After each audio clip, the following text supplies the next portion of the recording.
Quando eu fiz a resenha desse quadrinho aqui, ó, O Abismo do Esquecimento, lá no nosso Instagram, eu botei no subtítulo da legenda que é o Ainda Estou Aqui espanhol, né?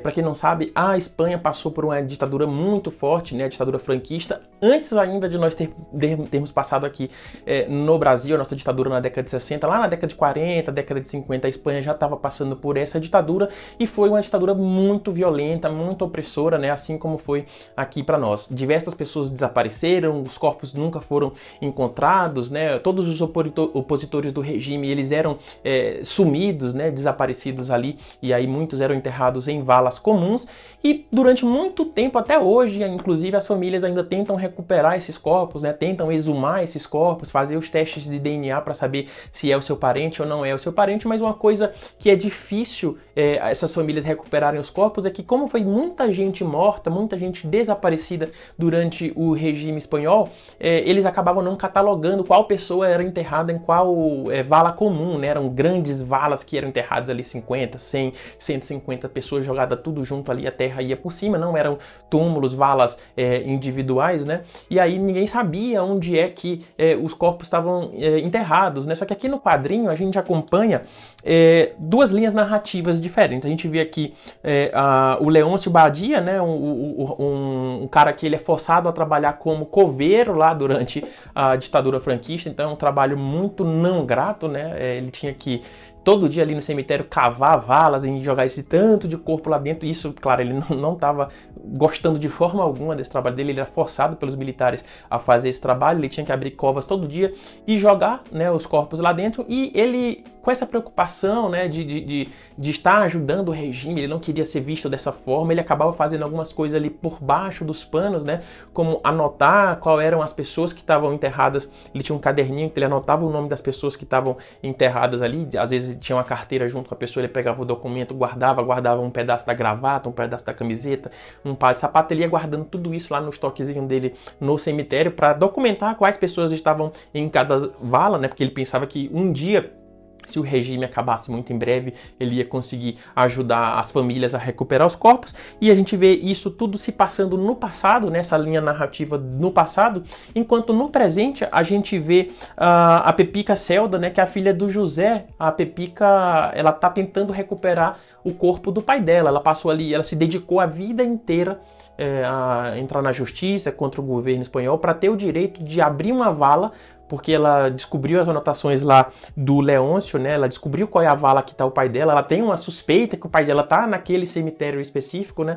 E aí ela vai fazer de tudo, dos meios legais, até conseguir finalmente essa exumação, né? E aí a gente vê o presente, ela conversando com as pessoas ali que são responsáveis por fazer a exumação, o estudo de DNA, para saber se o pai dela vai estar ali ou não tá. A gente entende aqui pelo quadrinho que não é a primeira tentativa dela, né? Ela parece que já fez isso em algumas outras valas, então, ao mesmo tempo a gente vai vendo a história do Leôncio, a gente vai vendo a história do José, o pai da Pepica, lá no passado, por que ele foi preso, quem era esse cara, né? Fazendo a gente ter todo esse apego emocional aqui. Eu acho que nem precisaria a gente ter todo esse apego emocional, porque, assim, essa situação em si já colocaria a gente numa situação de muito desconforto, né?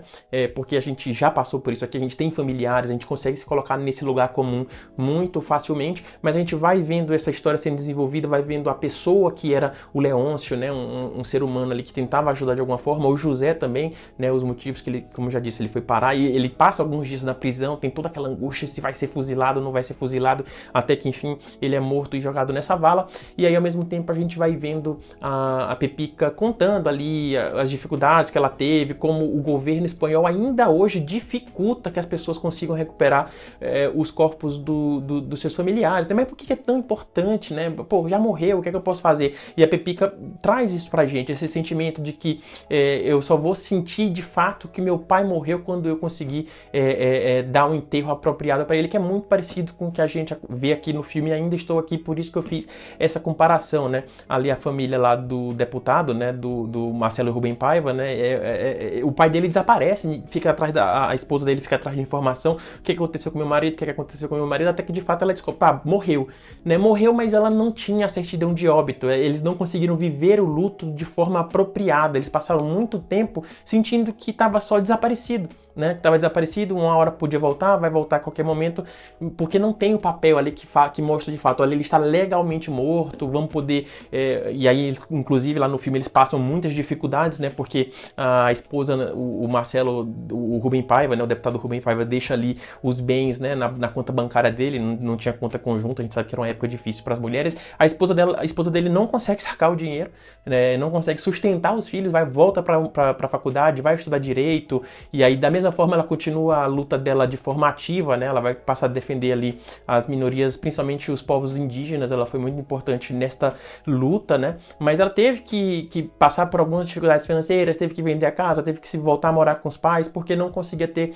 acesso aos bens, porque não tinha esse documento legal, né, a gente vê no filme, aqui a família do José também passa por algumas dificuldades aqui, porque não teve essa vivência do luto, de enterrar o pai, né, de ter ali, de ver o caixão indo, de jogar a pá de cal em cima, né, de jogar as flores, de se despedir de forma apropriada. E aí a gente tem esse sentimento aqui dentro do quadrinho através da Pepica, né, que quando a gente vê que no final de tudo ela consegue de fato fazer essa cerimônia, que era o sonho da mãe dela, né, que a mãe dela já morreu, a mãe dela também dedicou a vida inteira a recuperar o corpo e não conseguiu, ela herdou todo esse objetivo da mãe dela e vai atrás, é muito reconfortante, de alguma forma reconfortante. A gente sabe que é uma infelicidade que aconteceu com as milhares de vítimas lá do regime da ditadura espanhola, mas a gente consegue ter um pouquinho de sentimento de vitória quando a Pepica, enfim, consegue ali recuperar os restos mortais do pai dela e levar ali pro túmulo da família, e enterrar o pai e a mãe juntos, que era o sonho da mãe. É um quadrinho muito pesado, é visceral. Ele tem o roteiro do Rodrigo Terraça, que é um historiador espanhol que já estava fazendo os estudos aqui sobre... ele já acompanhava a Pepica, o caso da Pepica, né? E aí eu acho que ele encontra o Paco Roca, apresenta a proposta do quadrinho ali pro Paco Roca, o Paco Roca fica apaixonado e resolve transformar isso em quadrinhos. Então a arte a gente já sabe como é do Paco Roca, ela é uma arte que não é tão estilizada, aquelas cores dele é mais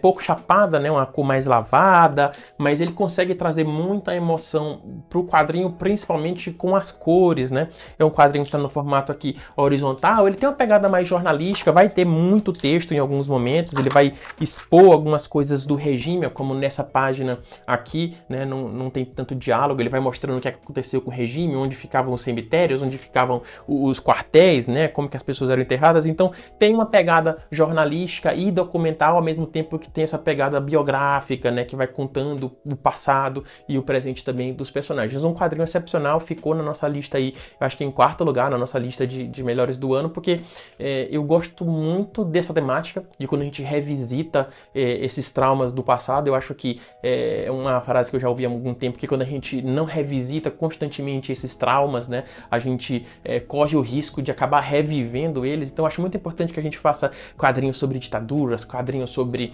holocausto, quadrinhos sobre guerras, para que a gente mantenha isso vivo na nossa memória e tente a todo custo impedir que isso aconteça novamente. Acho que o papel social desse quadrinho ele é muito importante, né? E narrativamente, pensando no nosso hobby de quadrinhos, né, de leitor de quadrinho, de colecionador, eu acho também que é um quadrinho que você deveria ter na sua coleção aí, principalmente se você é fã do Paco Roca. Dentre os quadrinhos do autor, A Casa, Regressa ao Éden, A Casa do Destino, né, tem o Rugas, eu acho que esse aqui fica muito bem colocado aí entre as obras dele, uma das minhas favoritas, sem dúvida nenhuma. Se você gostou desse vídeo, deixa um like, deixa um comentário, mostra aí o seu apoio ao Além dos Quadrinhos. Vamos tentar fazer esse canal crescer. Se você não for inscrito, inscreva-se, por favor. A gente está com a meta aí, vamos tentar chegar a 1000 inscritos até o final do ano, né? Vamos cada vez mais trazer tração aqui para o nosso canal do YouTube. Espero que vocês tenham gostado dessa resenha e de outras resenhas que eu trago aqui no canal também. Então deixa um like, deixa um comentário para a gente continuar o nosso trabalho. A Comic Boom está apoiando aqui o nosso trabalho, como sempre, é a patrocinadora oficial desse vídeo. É uma gibiteca que fica aqui em São Paulo, mas entrega em todo lugar do Brasil a partir do site comicboom.com.br, né? E aí você tem frete grátis a partir de R$299. Toda semana tem uma seleção de descontos de até 70%. Você entra lá toda segunda-feira, meio-dia, entra no site, uma variedade enorme de quadrinhos. Tem pré-venda com 30% de desconto, tem cashback e tem 10% de desconto extra se você utilizar o cupom ALEM10 na sua primeira compra. Eu te vejo muito em breve, até a próxima e tchau, tchau!